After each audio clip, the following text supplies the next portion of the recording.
وی یا ابو جهل تا پدارنگی عمر غصه کې شو روان روړما سر د پیغمبر غصه کې شو روان روړما سر د پیغمبر وی یا ابو جهل تا وی یا ابو جهل تا پدارنگی عمر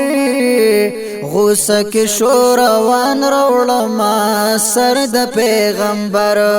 غصه کې شو روان روړما سر د پیغمبر تورې په لاس کړه په غصه کې شو روان وای زم سر روړما د نبی اخر زمانہ تورې په لاس کړه په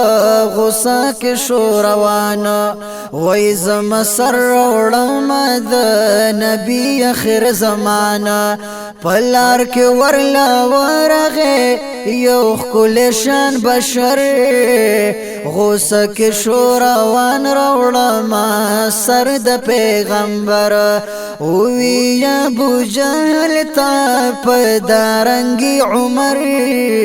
غصه کې شو روان روړما سر د پیغمبر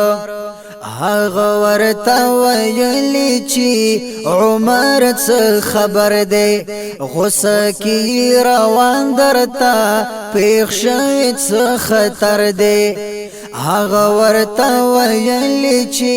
عمر څه خبر دی غصه کې روان درته پیښ شوی څه خطر دی وی زم سر پر کوم ده نبی خیر البشر غصه کې شو روان روړما سر د پیغمبر وی یا ابو جهل تا پدارنگی عمر غصه کې شو روان روړما سر د پیغمبر هغه ورته ویلی دی نبی خیر الانام پوان کائنات والله کړه دې نعام هغه ورته ویلی دی نبی خیر الانام پوان کائنات والله کړه دې نعام قلار شزوا پس شاغه دوست دې اکبر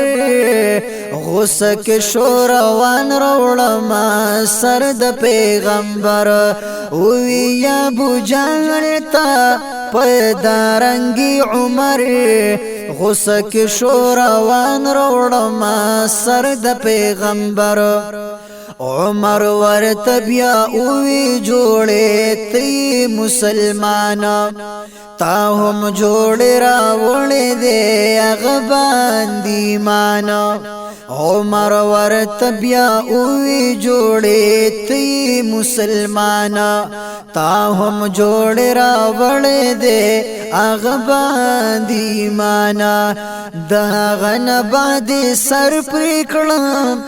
مخ کې په خنجر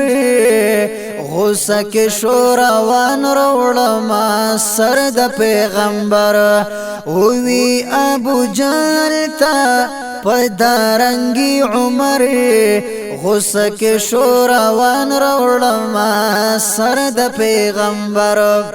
هغه ورته ویل ورشه خبر واخله د کور ستا اوخه مسلمان دی ور سروم دستا خور هغه ورته ویل ورشه خبر واخله د کور ستا اوخه مسلمان دی ور سروم دستا خور غصه لاسی واشور په بل شو سر غصه کې شو روان روړما سر د پیغمبر وی ابو جهل تا پدارنگی عمر غصه کې شو روان روړما سر د پیغمبر د قهر نات کسر د خور تر کور رسید غصه نتاوی دو بیا تر خور رسید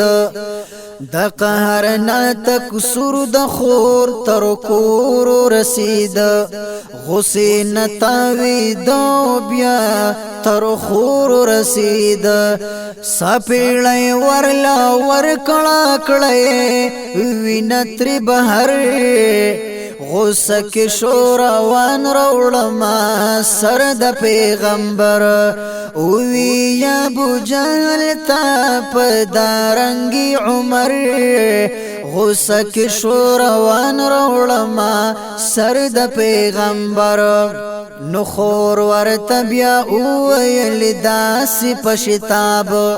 کته زوی د خطابي نو زلور یم د خطاب نو خور ورته بیا ویل داسې په شتاب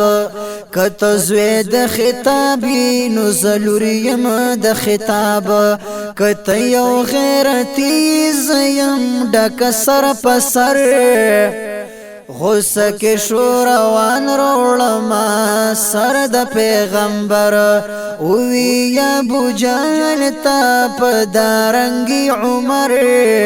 غصه کې شو روان روړما سر د پیغمبر وای سانی ګل سانی چې دا اصحابي وا کلک پخپل دل لکا فرعون خزاسی وا وای سانی ګل سانی چې دا اصحابي وا کلک پخپل دل لکا فرعون خزاسی وا دا لګغون دی بیان می در توک مختصر غصه کې شو روان روړما سر د پیغمبر وی یا ابو جهل تا په دارنګي عمر غصه کې شو روان روړما سر د پیغمبر